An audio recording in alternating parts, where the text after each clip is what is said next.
விஜயா பண்ண காரியத்தினால இங்க முத்துவுக்கும் மீனாவுக்கும் நல்லதுதான் நடக்க போகுது.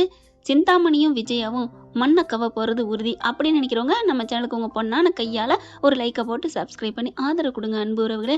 ஆனா ஆமாங்க, விஜயா சரியான ஆளுங்க. ஆனா அதை இப்ப செஞ்ச காரியம் மட்டும் முத்து மீனாவுக்கு எதிர்ப்புக்காக அந்த பிள்ளை செய்யல எனக்கு தோணுதுங்க.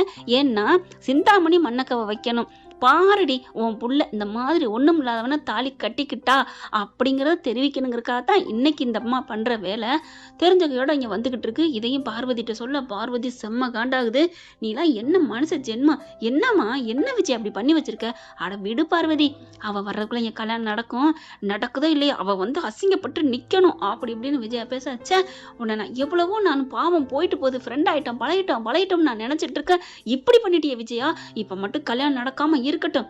அட விடு பார்வதி, அதெல்லாம் நடந்துரும் அப்படின்னு இருக்கையில இங்க பார்த்தா சிறப்பா சூப்பரா அம்சமா பண்றாங்கன்னு பாத்துக்கோங்களேன். அப்படியே எல்லாம் வந்துடுறாங்க. பாட்டி வேற லெவலுங்க. உண்மையிலே அது பாட்டியா இல்ல பியூட்டியான்னு தெரியலங்க. அப்படிதாங்க அப்படி ஒரு ஒரு ஃபுல் முறுக்கேறின உடம்பு வச்சுக்கிட்டு துருன்னு தெரியுறாங்க பாத்தீங்களா. உண்மையில எனக்கு பிடிச்சது இந்த நாடகத்தை பொறுத்த வரைக்கும் பார்வதி அண்ட் பாட்டின்னு சொல்லலாங்க.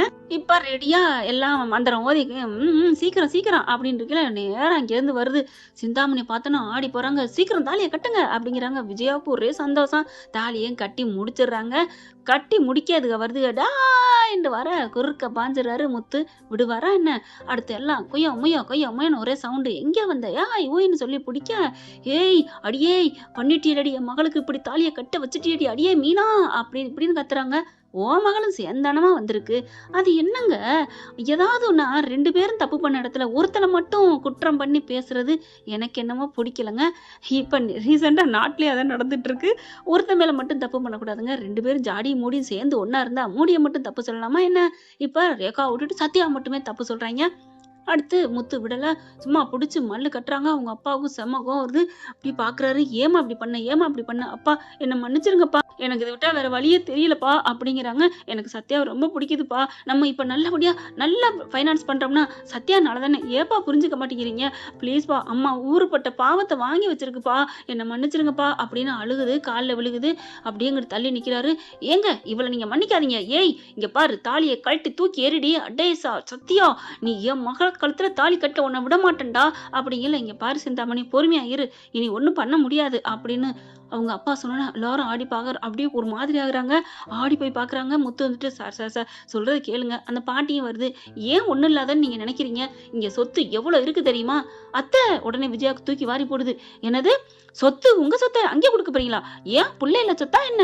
3 வாரிசை நான் பெத்து வச்சிருக்கேன், என்ன நீங்க அப்படிங்கல. ஏன் 3 வாரிசை பெத்து வச்சிருந்தா நீ சம்பாரிச்சு கொடுவோம் பிள்ளைக்கு. இதெல்லாம் நான் உழைச்சு சம்பாரிச்சது, என் புருஷன் சம்பாரிச்சது, நாங்க சம்பாரிச்சது, நாங்க யாருக்கு வேணாலும் கொடுப்போம். நீனும் உன் புருஷனை சம்பாரிச்சு வச்சிருக்கீங்களா அந்த வீடு மே வீடு, இன்னும் எங்கிட்ட இடத்துல 2-3 இடம்லாம், அதுல கொடுத்துக்கங்கடி. இதை கொடுக்கணும் கொடுக்க கூடாதுன்னு சொல்றதுக்கு நீ ஆள் இல்ல, எனக்கு ஆள் இல்ல. அத நான் தெரியாம தான் சொல்லிட்டேன். ஆனாலும் 3 பிள்ளை இருக்கு, சொத்துல வாரிசு இல்லாத சொத்தாது நீங்க தானம் பண்றதுக்கு. இங்க பார், ஒருத்தவங்க நல்லா வாழணும்னா நம்மகிட்ட இருக்கிறதுல 1-2 கொடுக்கறதுல தப்பு இல்ல. கொடுக்க நினைச்சா எல்லாத்தையுமே கொடுத்தா நல்லா ஒரு ஊரே நல்லா இருக்குன்னா நான் எல்லாத்தையும் என் உயிரை கூட கொடுப்பேன்டி. இங்க பாருங்க, சத்யா ஒண்ணு இல்லாதவன் நினைக்காதீங்க. என் சொத்து பத்து எல்லாமே கோடி கணக்குல இருக்கு. எல்லாத்தையுமே நான் சத்யா பேர்ல எழுதி வைக்கிறேன். உன் பொண்ணை கட்டி கொடுத்ததுக்கு கொடுக்கறது கூட இல்ல, சம்மதம் தானே? 2 பேரையும் வச்சு வாழ வைப்பியா அப்படின்னு பாட்டி சொல்ல சிந்தாமணி பாக்குது. பரவாயில்லையே சொத்து தரேங்கிறாள். இருந்தாலும் இந்த பூக்கற்றவன் எனக்கு எதிரி, அதெல்லாம் முடியாது வேணாம் அப்படிங்கிறாங்க. இவர் அப்பா என்ன பண்றாரு, ஒரு பாட்டி அவங்களே ஒரு யாரோ ஒருத்தவங்க தான் இந்த 2 பேரும் சின்ன சிறுசு நல்லா இருக்கும்னு நினைக்கிறாங்க. நம்ம ஏன் அப்படி நினைக்கிறோம்? இந்த பிள்ளை ரேகா காலில் விழுந்துட்டு எந்திரிக்கவே மாட்டேங்குது. அப்பா அப்பா அப்பா அப்படின்னு அழுகுது. நீ சம்மதம் சொன்னா தாப்பா, இல்லைன்னா எனக்கு வேணாப்பா, நான் உங்க கூட வந்துடுறேன்ப்பா. அழுக ஆரம்பிக்குது. என்னம்மா சொல்ற? ஆமாப்பா, இந்தா சத்யா உன் தாலி வேணா எடுத்துக்கோ, எனக்கு எங்க அப்பா முக்கியம். பாவம் அவர் தலை குடிஞ்சு நிக்கிறாரு. நான் எங்க அம்மாவுக்கா பார்க்கல, எங்க அம்மா எனக்கு எப்பவுமே பிடிக்காதான். எங்க அப்பா நல்லவர் நினைச்சுதான் நான் தாலி கட்ட சம்மதிச்சேன், லவ்வையும் சொன்னேன். எப்பா அப்பா வேணான்ட்டாரோ, எனக்கு வேணாம். எங்க அப்பாவுக்கு அப்படியே அழுகிறத பார்க்க எனக்கு கஷ்டமா இருக்கு. அப்பா அழுகாதீங்கப்பா, நான் அந்த தாலி கொடுத்துறேன் அப்படின்னு கலட்ட போக, நிறுத்துமா அப்படின்னு கையை பிடிக்கிறாரு. எல்லாரும் அதிசயமா பாக்குறாங்க.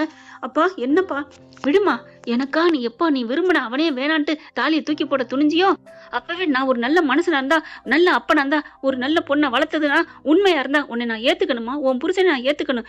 என்னை மாத்திட்டமா, என் மனசை என் புத்தி எல்லாத்தையும் செருப்பால் அடிச்சு என்னை நீ மாத்திட்டமா அப்படின்னு சொல்லிட்டு இந்த தாலியை கழட்டாத வச்சுக்கோ அப்படிங்கிற சிந்தாமணி வந்து, என்னங்க என்ன பேச்சு பேசுறீங்க, என்ன வார்த்தை சொல்றீங்க? தமிழ்ல தானடி சொன்னேன், நான் என்ன வேற மொழியில சொன்னேன், நான் அதை சொல்லலைங்க. இவெல்லாம் ஒரு பாத்தியா பாட்டிமா சொன்னத? ஓ புரிஞ்சு போச்சுங்க. பாட்டி சொத்தெல்லாம் எழுதி வைக்கிறதுன்னு மாறிட்டீங்களா? யாருக்கு வேணும் பாட்டியோட சொத்து? அந்த அம்மா சொன்னுச்சுல வாரிசு உள்ள சொத்துன்னு, அதை அவங்களுக்கே கொடுத்துக்கட்டும். இங்க பாருங்க பாட்டிமா, உங்க சொத்து காலம் நான் ஏத்துக்கல. உங்க சொத்தை நீங்க எழுதி கொடுத்தாலும் அதை நீங்களே வச்சுக்கோங்க. என் பிள்ளைக்கு நீங்க யாருங்க சொத்து கொடுக்கறது? நான் உழைச்சு வச்சிருக்க பல கோடி இருக்கு, அது ஃபுல்லா என் ஒத்த புள்ள ஒத்த வாரிசுக்குங்க. அப்படி இருக்க நான் ஏன் உங்க சொத்தை வாங்கணும்? அதெல்லாம் வேணாம் அப்படின்னு சொல்லிட்டு, சத்யா ரேகா நீங்க 2 பேரும் நல்லா இருப்பீங்க அப்படின்னு சத்யா அவங்க காலில் விழுகிறாரு. எந்திரிங்கம்மா அப்படின்னு சொல்லிட்டு 2 பேரும் எந்திரிச்சு 2 பேரும் எந்திரிச்ச கையோட நெத்தியில முத்தம் கொடுக்குறாரு ரேகாவுக்கு.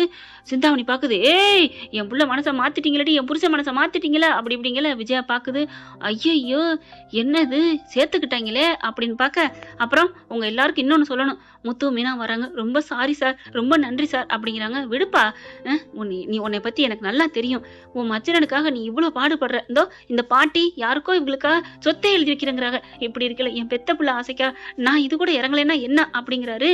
சிந்தாமணி முடியாது, நீ கழட்டுறன்னு சொன்னீங்களா, கழட்டி ஏறடி. யாரு கழட்டுறது? கையை பிடிக்குதுங்க தாலியில, பட்டுன்னு தட்டி விடுது அவங்க அம்மாவை. அம்மானு பார்க்க மாட்டேன், அரைஞ்சிருவேன் அப்படின்னு சொல்லிட்டு, யாரு தாலியை யாருக்கு வைக்கிறது? என் அப்பா சொன்னா நான் பண்ணுவேன், என் அப்பா எனக்கா இருப்பாரு அப்படின்னு சொல்ல பாக்குறாங்க. என் தங்கத்துக்காக நான் என்ன வேணாலும் செய்வேன். இங்க பாருப்பா, எல்லாரும் இப்ப நல்லபடியா முடிஞ்சிருச்சுங்க, நான் ஏத்துக்கிட்டேங்க, யாரும் ஒண்ணு நினைக்க வேணாம், அவங்க கிளம்புங்க அப்படிங்கிறாங்க. அதுக்கப்புறம் இன்னொன்னு சொல்றேன், என் சொத்து பத்து எல்லாமே என் மக பேர்ல என் மருமையன் பேர்ல நான் எழுதி வச்சிடறேன். 2 பேரும் தான் என் சொத்து பத்து எல்லாத்துக்கும் அதிபதி. இங்க பாருப்பா, எனக்கும் முடியாம வருது, நீ தான் இனிமே அதுக்கு ஓனர். நீங்க 2 பேரும் பாருங்க, இனிமே அந்த பைனான்ஸ் கம்பெனி நீங்க நடத்துங்க, இனிமே நீ ஓனர் சத்யாப்பா அப்படின்னு சொன்னோன்னு, சொத்தை பூரா இப்பவே நான் எழுதி வைக்கிறேன் அப்படின்னு அவங்களோட வக்கீலுக்கு கால் பண்றாங்க. எல்லாம் ரெடியா வைங்க டாக்குமெண்ட் பூரா. சத்யாவும் ரேகாவும் வர்றாங்க, கையெழுத்து போடுறோம், நானும் போடுறேன் அப்படிங்கல. என்னங்க வேணாங்க வேணாங்க அப்படிங்குது சிந்தாமணி. வாய முறின்னு ஒரு பாலான்னு ஒரு அறை கொடுக்குறாரு. என் பொண்ணுக்கு நான் என்ன வேணாலும் செய்வேன், என் உயிரை கொடுப்பேன்டி அப்படிங்கல. அப்பா அப்படின்னு கட்டிக்கிறாங்க. நீங்க கவலைப்படாதீங்க மாமா, என்ன மன்னிச்சிருங்க, விடுப்பா விடு, இனிமே நீ எதுக்கும் பயப்படாத, நான் உனக்கு மாமா, இனிமே நீ மாமானே கூப்பிடலாம் அப்படிங்கிறாங்க. அதுக்கப்புறம் பாட்டி வராங்க. நீ நல்ல மனுஷையா, நாங்களாம் நல்ல மனுஷன் இல்லையா, எங்களோட நீ தான் ஒரு படி மேல, என்ன படி சொல்றீங்க? ஐயோ ஏன் பாட்டி அப்படிங்கல. ஆமாப்பா, நல்லவங்க நல்லவங்களா இருக்கிறது பெருசு இல்லப்பா, கெட்டவங்களா இருந்தவங்க நல்லவங்களா மாறுறாங்க பாரு, அது எவ்வளவு பெரிய சமம் தெரியுமா? அப்பதாப்பா எல்லா கெட்டவங்களும் நல்லவங்களா மாறுவாங்க, அவங்க தெய்வத்துக்கு சமம்ப்பா. பாட்டி என்ன ஆசீர்வாதம் பண்ணுங்கன்னு சொல்லிட்டு பிள்ளை 2 பேரும் ஆசீர்வாதம் வாங்குறாங்க. இவருமே ஆசீர்வாதம் வாங்குறாரு. ரேகா அப்பாவும், நான் ஏதாவது பாவம் பண்ணியிருந்தா என்ன மன்னிச்சிருங்க அப்படின்னு சொல்லிட்டு, அடுத்து சொத்தெல்லாம் எழுதி வைக்கிறேன்னு சொன்னோன்னே விஜயா ஐயோ அப்படின்னு பார்க்க, பார்வதி பாக்குது. ஏன் விஜயா என்ன நினைச்ச? ஒண்ணுமில்லாதவனுக்கு கல்யாணம் நடக்கவும் கூடாது பணக்கார இடத்துல, அதே மாதிரி உன்னை பழி வாங்கணும், உன்னை ஏமாத்தினவள மூஞ்சில கறி பூசணும், அது அசிங்கப்படுத்தணும் அப்படிங்கறக்காகவும் என்னென்னமோ பண்ண. நீ பண்ணது பாத்தியா எவ்வளவு நல்லதுல நடந்துருச்சுன்னு. நீ மீனாவுக்கு என்ன கெடுதல் நினைச்சாலும் அவன் நல்லதா போயிட்டே இருக்கா பாரு, வைரம் என்னைக்குமே வைரம் ஜொலிச்சுக்கிட்டு தாண்டி இருக்கும் அப்படிங்கல. விடு இப்ப என்ன விடு அப்படிங்கிறாங்க. போயிட்டு ஆசீர்வாதம் பண்ணு, நல்லவளா மாறப்பாரு, அது எங்களுக்கு தெரியும் அப்படின்னு வரையில அண்ணாமலை பாக்குது. என்ன விஜயா, பார்வதி சொன்னலாம் சரிதான் அப்படிங்கிறாங்க. முத்து மீனா வராங்க. அம்மா கை கொடுங்கன்னு கை கொடுத்து வாழ்த்து சொல்ல, எனக்கு எதுக்குங்கிற மாதிரி பார்க்க, ஆமாம்மா உங்களுக்கு தான் முதல்ல மெயின் ஆளு நீங்க தான். அந்த கல்யாணம் நல்லபடியா நடக்கிறதுல வேணா பாட்டி இருக்கலாம், நாங்க இருக்கலாம், ஆனா இந்த அவங்க அப்பாவும் பொண்ணு சேர்ந்ததுக்கு முழுக்க முழுக்க நீங்க தான் காரணம் அப்படி முழிக்குது விஜயா. ஆமாம்மா நீங்க மட்டும் போன் பண்ணி வர சொல்லனா என்ன ஆயிருக்கும்? எப்படா தெரியும்? அதெல்லாம் எங்களுக்கு எப்பவோ தெரியும். பார்வதி பாக்குது. என்ன முத்து மீனா சொல்றீங்க? ஆமா இவங்க போன் பண்ணது பேசுனது எல்லாம் நாங்க கேட்டோம் அப்படிங்கல. ஆடி போறாங்க. எல்லாம் தெரிஞ்சுட்டு ஏன்டா பேசாம இருந்தீங்க? நாங்க யார் பேசாம இருந்தது அப்படின்னு அவங்க முத்து அப்பா அம்மாலாம் அங்கிட்ட போயிடுறாங்களா. இப்ப பாக்குறாங்க, நாங்க தான் ரேகா வா அப்படின்னு கூப்பிட்டு வச்சுட்டு மீனாவும் முத்துவும் நாங்க சொன்ன ஐடியாவை ரேகா அப்படியே ஃபாலோ பண்ணா அப்படின்ட்டு சொல்றாங்க. நாங்க தான் அவங்க அப்பா கிட்ட, அதாவது ரேகா சொன்னது எல்லாமே முத்து மீனா சொன்ன ஐடியாங்க, அதை கேட்டுதான் பண்ணாலா அடிப்பாவிகளா அப்படின்னு பாக்கந்தா. இப்பவே போயிட்டு அவங்ககிட்ட சொன்னா என்ன ஆகும்? சொல்லிக்க அதெல்லாம் அவர் ஏத்துக்கிட்டாரு, இனி ஒண்ணும் மாற மாட்டாரு அப்படிங்கிறாங்க. அதுக்கப்புறம் அவர் வராரு. ரேகா அப்பாவும், என்னப்பா என்ன பேசிட்டு இருக்கீங்க? இல்ல நாங்க சொல்லித்தான் வேணும்னு தான் பண்ண சொன்னோம், ஆனால் ரேகாவுக்கு உங்க மேல பாசம் இருக்கு அப்படிங்கல. அட விடுப்பா, சொல்லி செஞ்சாலும் சரி சொல்லாம செஞ்சாலும் சரி எனக்கு என் பொண்ணு கிடைச்சிட்டா, எனக்கு அது போதும். அப்பா என்ன மன்னிச்சிருங்கப்பா, நான் மனசார உங்க மேல உயிரா இருக்கேன்ப்பா. தெரியும்டா, நீ தாலி உன் கழுத்திலே வச்சுக்கோ, நீங்க 2 பேரும் எனக்கு முக்கியம், எனக்கு கடைசி காலத்துல யாருமா இருக்கா அப்படின்னு சொல்லி எல்லாரும் எங்கள் வீட்டில் எல்லா நாளும் கார்த்திகைன்னு கொண்டாடுறாங்க. என்ன ஃப்ரெண்ட், இப்படி பண்ண நல்லா தானே இருக்கும். இதை கதை கதையை பொறுத்த வரைக்கும் வினை விதைத்தவன் வினை இருப்பான் அப்படிங்கிறது கரெக்ட் தானே. சிந்தாமணி தலையில துணியை போட்டுட்டு தொங்க போட்டுட்டு போகுது. ஆனா அது மட்டும் திருந்தலைங்க. ஏன்னா கதை வேணும் இல்லையா? ஓகே ஃப்ரெண்ட், பார்க்கலாம். இந்த பதிவு உங்களுக்கு பிடிச்சிருந்துச்சுன்னா அவங்க பொண்ணான கையில ஒரு லைக் போட்டு சப்ஸ்கிரைப் பண்ணி ஆதரவு கொடுங்க அன்பு உறவுகளே. Thank you friends. இந்த வீடியோ உங்களுக்கு பிடிச்சிருந்தா தயவு செய்து லைக் பண்ணுங்க. இன்னும் அப்டேட்ஸ்க்காக சேனலை சப்ஸ்கிரைப் பண்ண மறக்காதீங்க. நம்ம கிட்ட இருக்க எல்லா சேனல்ஸோட லேட்டஸ்ட் வீடியோ அப்டேட்ஸ்க்காக மேல ரைட் சைடுல காட்டுற லிங்கை கிளிக் பண்ணி வாட்ஸ்அப் குரூப்ல ஜாயின் பண்ணுங்க. உங்களிடம் விடைபெறுவது நான் உங்கள் மெஹர்.